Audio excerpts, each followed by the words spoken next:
জনগণের মূল্য ঠিক ভোটের আগে পর্যন্ত, ভোট পেরিয়ে গেলে কেউ খোঁজ নেয় না। কোনো নেতা বাড়িতেও আসে না, কোনো মন্ত্রী বছরে একদিনও গ্রামে এসে খোঁজ নেয় না যে গ্রামের মানুষরা কেমন আছে।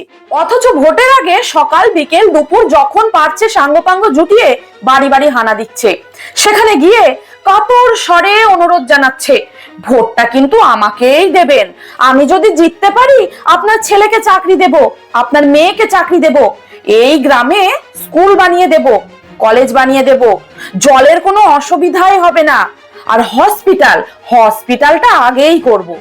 আরো যে কত প্রতিশ্রুতি তার আর ঠিক নেই। তারা কিন্তু এখানেই থেমে থাকছে না, বাড়ি গিয়ে দাড়ি পর্যন্ত কামিয়ে দিয়ে আসছে, কৃষকের হাত থেকে নিড়ানি নিয়ে ধানের জমি পর্যন্ত নিড়িয়ে দিচ্ছে, কোথাও দেখা যাচ্ছে রান্না করে দিচ্ছে, কোথাও মশলা বেটে দিচ্ছে। বলি, এটা কি তামাশা হচ্ছে? হ্যাঁ, তামাশা দেখাচ্ছেন আপনারা।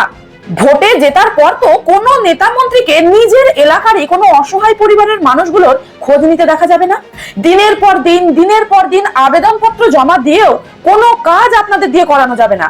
তাই সবার উদ্দেশ্যে একটা কথা বলছি, নেতাদের কাছে সাধারণ মানুষের মূল্য কিন্তু ঠিক ভোটের আগে পর্যন্ত। তাই এই সময়টিকে কাজে লাগান। কোন নেতা যদি আপনার বাড়িতে ভোট চাইতে যায়, তাহলে একটা সাদা কাগজে সেই নেতার সিগনেচার সহ তার মুখে বলা প্রতিশ্রুতিগুলো লিখিত নিন।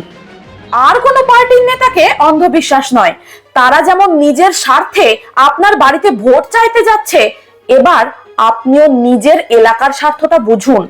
মনে রাখবেন, আপনার একটা ভোট কিন্তু অনেক দামি। আমার এই কথাগুলো আপনাদের কতটা যুক্তিযুক্ত বলে মনে হয় অবশ্যই কমেন্টে এসে জানিয়ে যাবেন। ধন্যবাদ।